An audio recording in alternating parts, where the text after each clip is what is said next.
naman tungkol sa kaibahan ng INC, Jehovah's Witnesses, saka ng Christian.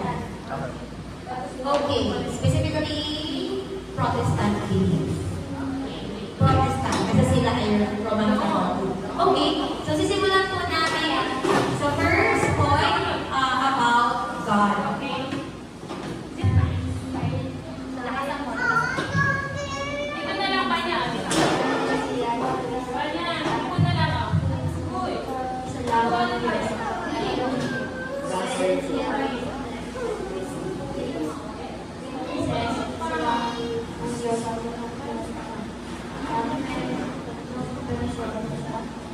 Iisang Diyos, Diyos Ama, Diyos Anak, Diyos Espiritu Santo. Yan, then, sabi ni Jesus, ang mahal ay isang. Verses. Because you are the Son of God, send the Spirit of His sons. Dito po sinabi ang Espiritu at si Jesus. Okay. So, sinasabi po ni Kenji, no, kasi sa kanya, yung doctrine of God. Sa INC kasi, tsaka sa Jehovah's Witnesses, sinabi ko na parehas lang sila. Kasi sila, oneness sila. No, na si Heavenly Father or si Jehovah lang ay isa. Parang Muslim, di ba? Parang Muslim yan actually, brother belief, no? Sa Muslim, sa INC at sa Jehovah's Witnesses, si Father God lang yung God. Sa atin kasi, 1 plus 1 plus 1 plus 1. 1 plus 1 plus 1 plus 1 is equal to 1. The mystery of our faith that there are three persona, no, but there is only one God. There are God in one, but three persona. God the Creator, God in flesh, si Jesus Christ, God in Spirit, the Holy Spirit. Yung iglesia, tama ba yung pagkakaintindi ko? Yung iglesia ni Cristo at saka si Jehovah, ang kinukonsider na lang God is yung the Father. Father lang.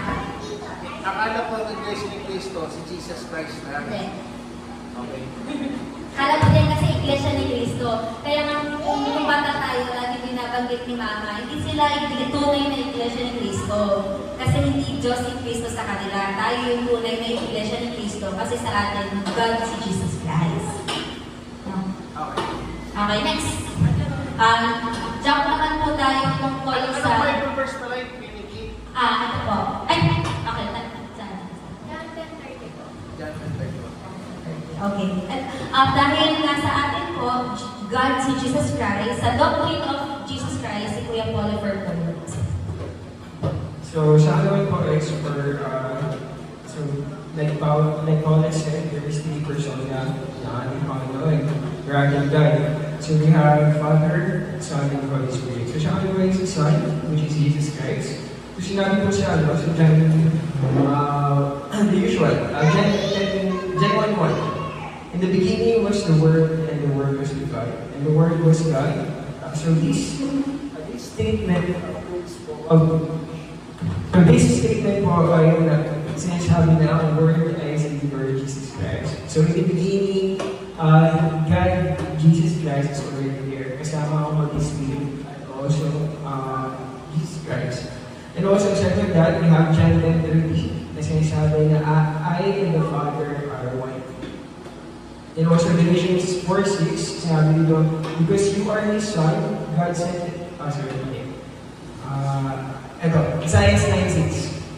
Pinanganak ang isang batang lalaki na maghahari sa amin at tawagin siyang hangang tagabayo. Diyos ng mga pamilyahan, walang hanggang Ama at yung si pinaka-peparan. So, pinapakita po ng mga verses na yun na si Lord Jesus Christ po talaga yung una is Diyos, since nandun na siya sa simula at sa katapusan. So, pinanganak at sinabi sa Bible mismo sa propeta ng Isaiah na libro na ipapanganak siya at tatawagin siyang Diyos na makapangalaman. Saan yung Diyos na mga pangyarihan? Sa Isaiah po, si Prophet Isaiah po, nag-prophesy siya tungkol kay Jesus Christ na may ipapanganak siya ay yung makapangyarihang Diyos. So doon pa lang po, pinapatunay na si Jesus Christ ay God. 100% God God 100% in flesh.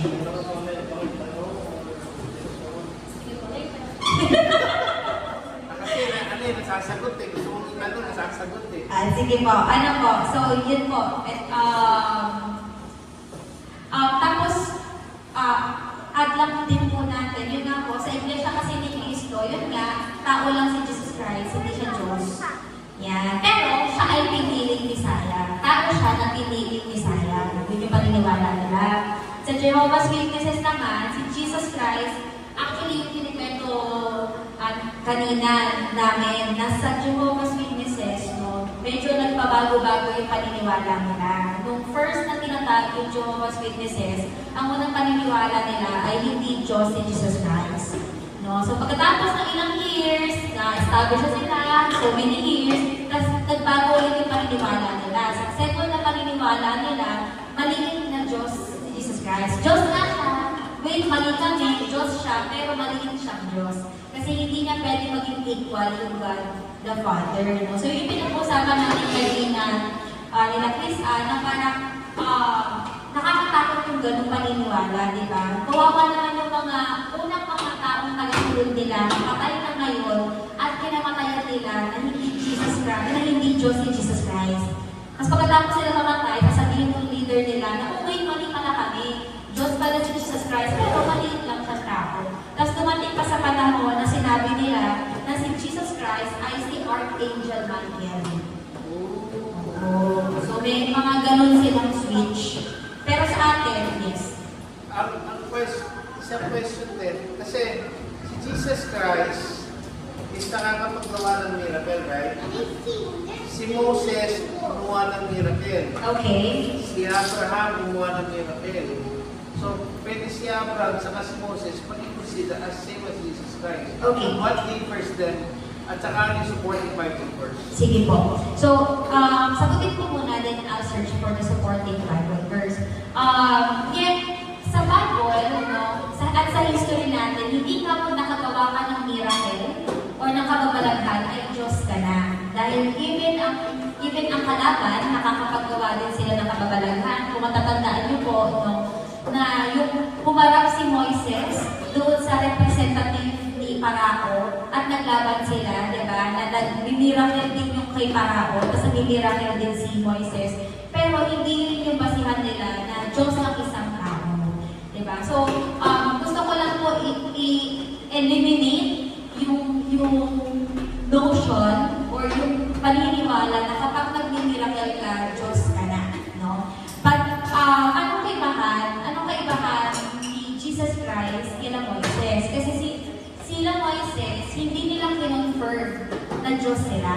Pero si Jesus Christ, kinonfirm niya na Diyos siya. No? Nung sinabi niya, nung may nagtanong sa kanya, nandiyan ba yung, I say to you, verily, verily, I am. I am who I am. No? So, i-search lang po namin yun. Pero yun yung isang Bible verse, na nagpapatunay na si Jesus Christ mismo, kinonfirm niya mismo na siya ay Diyos. Wait lang ha. Yan. Wait lang po. Apoy.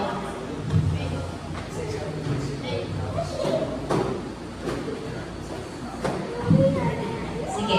So yun nga po. Ang kaibahan ni Jesus Christ sa kanila Moises, si Abraham naman, hindi naman siya si Moises lang. No? Ang kaibahan nila is si Moises, never niya sinabing Diyos ako. Or ako ang Diyos. Si Jesus Christ, meron siyang self-declaration na siya ay Diyos. Sa John 8:58, Jesus said to them, very truly I tell you, before Abraham was born, I am. No? Anong ibig sabihin no? Na parang, di ba ibig sabihin lang no? Na ako nga. Ibig sabihin niya, two meaning to. Na sinasabi niya, before pa ipanganak si Abraham, nandun na siya pa sa simula. No? And second is, yung word na I am, may deeper meaning yun. Kasi kung matatandaan po ninyo sa storya ng kay Moises at the burning bush, diba? Nung tinanong niya si Yahweh sa burning bush, sino po kayo aking Panginoon? Sabi ni Yahweh, sabi niya, I am. No? So for the longest time, sa history, dahil walang pangalan si Heavenly Father, ang tawag lang sa kanya ay I am. Pangalan yun eh, I am or Yahweh. Y-H-W-H. And that means I am. At sinabi ni Jesus Christ, yun siya. Siya yun. No? So may self-declaration si Jesus Christ na hindi dahil sa mga miracle niya, kasi ngayon ka kaya dinawin, but dahil nag-self-declare siya na siya ay Diyos. I think sa Bible history also, si Jesus lang ang namatay at nabuhay. Yes. Sa lahat ng propeta na tumuhay. Amen. Wala.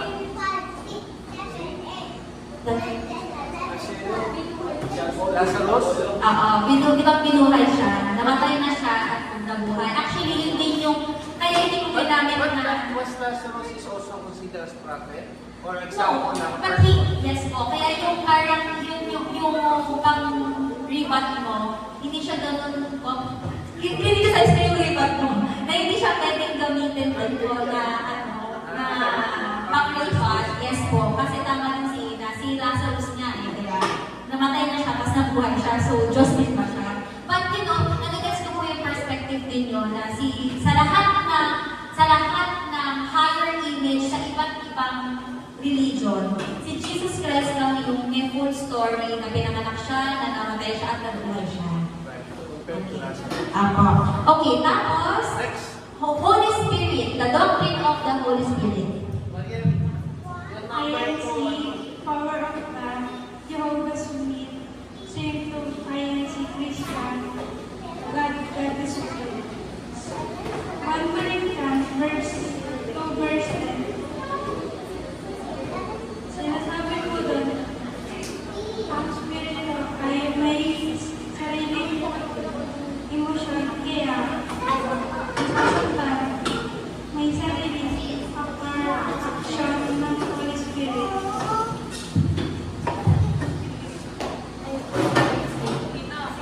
Hindi ko lang po. Isipin ko baga sinasabing dito. So, yung sinasabi ni Roxanne is sa Iglesia ni Cristo kasi in terms of the Holy Spirit, sa kanila, hindi persona si Holy Spirit. Parang siyang, it's a vibe, it's a feeling, it's a force. Force lang siya. Sa INC, saka sa Jehovah's Witnesses, hindi siya separate na persona. Kumbaga wala siyang karamdaman. Wala. Force lang siya. Force. Yan. Ganon. Power or force. Okay? Parang sila, Jehovah's Witnesses, saka INC. Pero sa born again Christian, sinasabi nga ni Roxanne na ang Holy Spirit ay third persona siya sa Trinity at meron siyang sariling pakiramdam, may action din siya. Diba? Kaya nga may Bible verse na yung Holy Spirit yung nagsusearch ng heart natin. So it's a searching or sinusuring is an action word that a person can do, hindi lang force. Pagkakaroon natin, kunyari, ako yung born again, ako yung INC. Anyway, ang tanong doon, paano ang rebut ng INC at saka Jehovah sa story sa Bible na binaptize si Jesus Christ, bumubabang Holy Spirit? Ano yung rebut ng INC at saka Jehovah? Ano Kasi sinasabi mo, source parang power lang or parang energy lang. So, so pwede po nilang sabihin na yung power ng God na Father yung bumaba. Naramdaman ng tao yung feeling na may bumaba. Na biglang lumamig, biglang bumangin ng mga yan. It's just a force.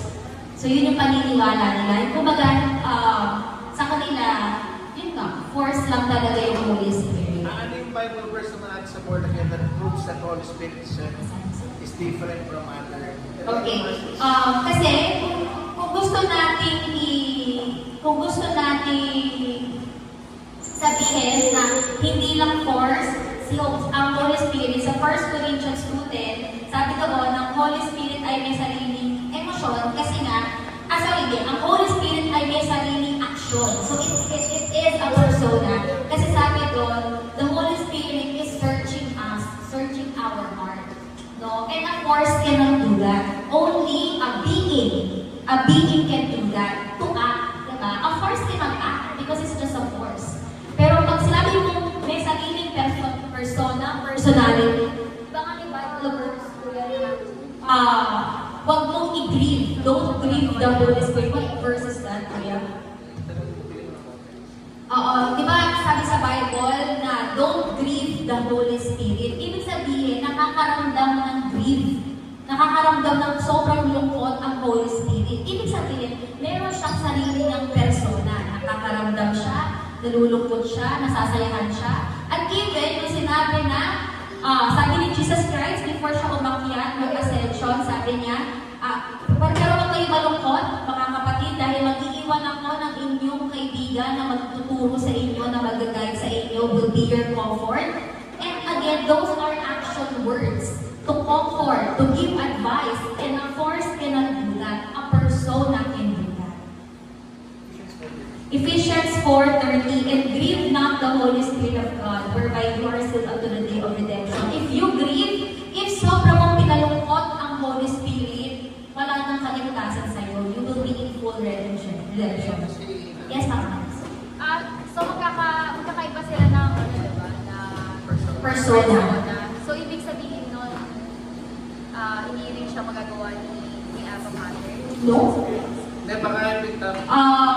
Pero gets ko yung sinasabi nila. So kung magkakaiba silang persona, so ibig sabihin, pwedeng kumilos si Holy Spirit ng sa kanya lang mag-isa, or si Jesus Christ siya lang mag-isa, no? So that, again, that is the mystery of our faith. Yes, there are different persona, but they work together because they are only one God. They are one God and three persona. Kumbaga, isang tao, pero tatlong POV. Nakita mo to, pero isang tao lang ako. So there's only one God, but three persona, three beings. Basta sample na gano'n. So, kasi di ba, omnipotent si Jesus Christ. Tama? Tama. Baka bumalik ko sa isang thinking na naman, na one God lang talaga. It's just parang, nag-ano lang siya, nag-expand. Pero one God lang siya.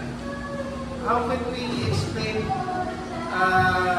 strongly na Father, Son, Holy Spirit? Then, dikit ko na din yung next question ko, Okay. sa question ni Tito. Kasi sabi, ang Iglesia, di ba, ang Iglesia ni Cristo, hindi sila naniniwala si Father, no? So, hindi siya extension ni Abba Father, no? So, sabi kasi, sino ba nagkasalita sa John 3:16? Siya yung mismo? Wait. Then si Jesus Si Christ. Jesus Christ, naka-highlight. Oo. Naka-highlight. Yung John 3:16, siya yung nagkasalita, no? Bakit? Ha? For God so loved the world. O, yun nga. Siya yung Nagsasalita. sa isang gabi na sa nabigay mo sila bakit kung talagang extension si Jesus Christ, wala tanong sa seryonin pa kung talagang extension siya ni Jesus Christ, bakit hindi niya directly na sinabi na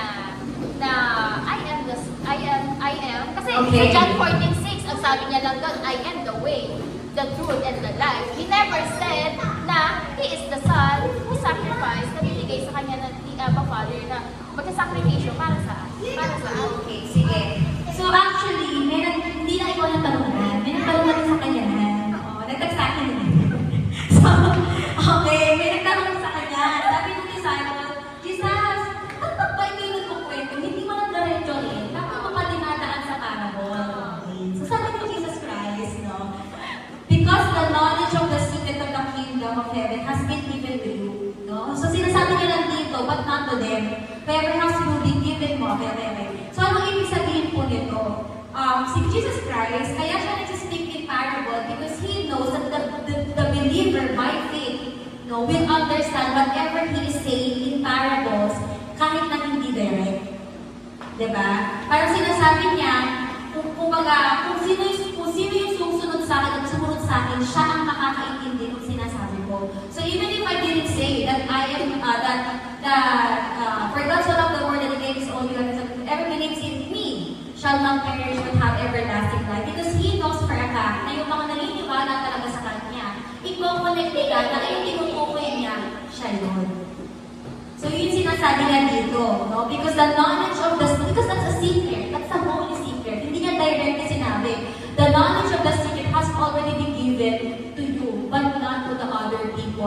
goal lang nila is to just to criticize and to criticize. Was I able to answer your question now? So, kaya pala maraming hindi naniwala sa kanya. Kasi kaya, Yes. Yeah, but of course, may mga times din na sinabi niya directly, di ba? Siya nagsabi na I am the way, the truth, and the life, and no one can come to the Father except through me. And then sinabi na din niya, sabi ko kanina, he declared that I tell you, verily, verily, I am. Before Abraham, I am. Those two declarations mean na siya ay Diyos. siya ay Diyos. Siya ay Diyos. Yes, siya ay Diyos. So, siya ay Diyos. So, Diyos din si God the Father. So, ibig sabihin, they are one. Another third declaration. The Father and I are one. So, may third declaration din siya doon. Okay. Yung mga Bible verse, huwag mo nalimutan din sa GC, ha? Nagagamit natin ng viewer yan. So, Number 4. ayan. Sa akin na naman po ay salvation. Doon naman po sa INC, sabi ko nila, maliligtas ka, kailangan part ka mo ng INC or sa kanilang paniniwala. Tapos po, doon sa Jehovah's Witnesses, kung may paniniwala ko Jehovah at dapat mag-preach ka. Pero sa Christian, tayo ay maliligtas through salvation by grace. Kung nananalig ka kay Jesus Christ. Sabi po sa Efeso 2:8-9, dahil sa habag kaya ka naligtas, not by works. No question, because I also agree. Kasi sabi mo kanina, di ba? Nag-advise sa akin. So, actually, yun po yung, yun yung talagang pinagkaiba ng ating, sa religion, no? Sa iba't ibang religion. Kasi actually, may mga Muslim din before na naging born again Christian, may mga other religious person din na naging Christian sila because, no, ang similarity sa iba't ibang religion is kailangan may gawin ka muna before ka pumunta sa paraiso. You should do something about it. Sabi niya na, sa INC, kailangan miyembro ka ng INC. Kailangan nagtapayos ka sa INC, di ba? Kailangan bawal kang muna yun. Kailangan may wala yun. So, by work. Sa Jehovah's Witnesses naman, kailangan dapat po nag-preach ka. Dapat nag-preach ka. Di ba? Tapos sa Hinduism naman, dapat nag-aalay ka. So, di ba, iba't iba sa Roman Catholic, dapat kompleto mo yung sacrament, di ba? Pero tayo, sinira natin yung notion na yun. Sa atin, no, wala kang maipagmamayabang, wala kang kayang gawin para maligtas ka. Di ba? Kaya mo lang gawin is manalangin sa Panginoon, magawin siya bilang Diyos tagapagligtas mo, at hindi pa dahil sa'yo, it's actually by grace. Habag lang ng Panginoon kung kaya't maliligtas ka. Yan. So yung salvation, ito, pwede maligtas ang tao ng walang religion. Okay. Kasi yung religion is, that's the reason why meron lang may isang organization na Jesus more than religion. Yes! Because for me, you can be saved even without a religion. No? Kasi nga, pwede mong sabihin na, hindi ako parte ng born again Christian, hindi ako parte ng Roman Catholic, pero si Jesus Christ, Lord and Savior ko, at evidence sa life ko na si Jesus Christ ang Lord and Savior ko, I agree, that person will be saved. Diba? So yes, the religion cannot save you, even if you don't call yourself, or even if you don't claim that you're part of a religion, masisave ka pa din. No? Pero syempre, iba naman yung community. Diba? Religion is not equal to community. Kailangan pa rin ang community. Nasa Bible din yun eh. Diba? Anong verse? Bakit? Kasi, in short, kailangan ko lang magkaroon ng relationship kay Lord para masave ako. So, sa Bible din ba, kailangan sumumba ko para... Okay. So, ito po, no? Sabi sa Hebrews 10:24-25, ayan. And let us consider how we may spur one another on towards love and good deeds, diba? I-consider din natin kung paano natin maitutulak yung isa't isa patungo sa pagmamahalan at mabuting gawa. Huwag natin i-give up ang pagsasama, meeting together. Sabi sa Hebreo, as some are in the habits of doing, but let's encourage one another dahil alam natin na malapit na dumating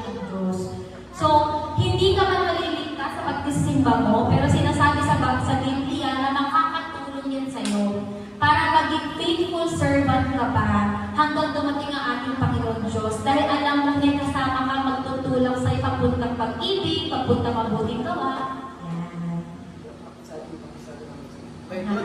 Amen. Sa kanya po ay afterlife. INC, sila lang ang maliligtas. Witnesses, 144,000 lang maliligtas at walang impyerno sa Christian ang maniniwala at tumatanggap kay Kristo ay maliligtas.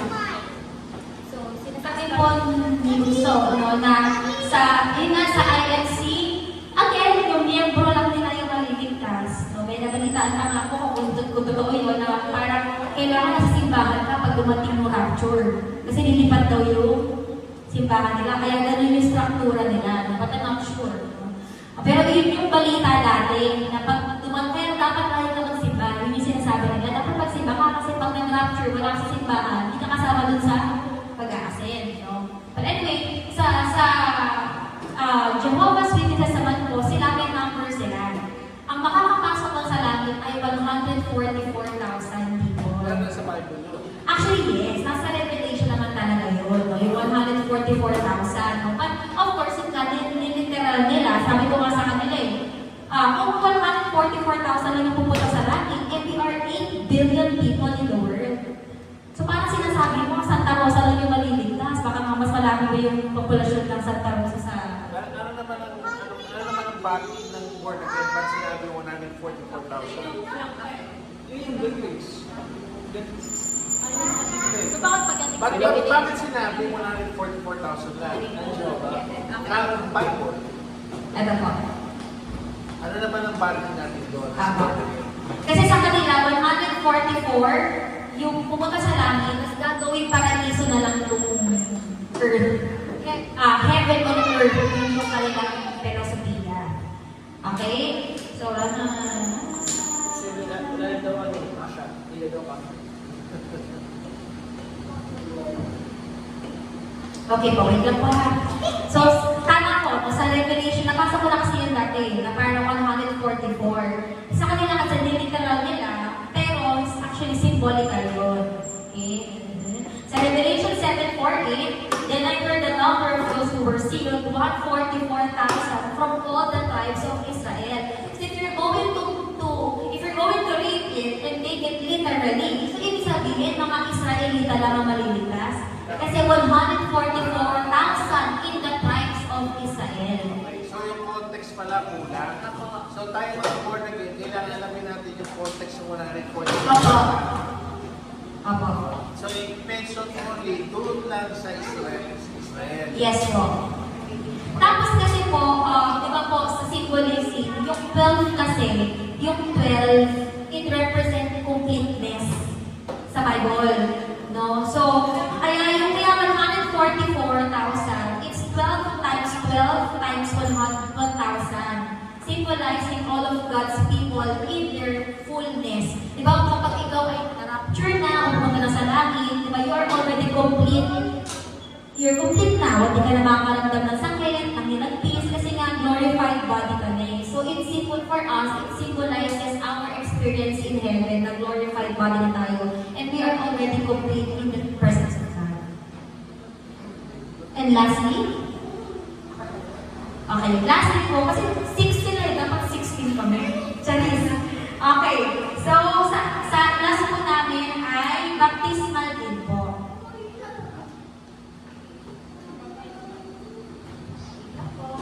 Sa baptismal po, afterlife patuloy na yan. Sa baptism po, sa Iglesia ni Cristo, yung water baptism is actually required yun para sa membership nila. It's really an organization. Diba? It's required for the membership. Sa Jehovah's Witnesses naman, it is a public declaration, no? But salvation also tied to obedience, di ba? So, sa kanila, hindi ka maliligtas na dahil nagpapaptismo ka, pero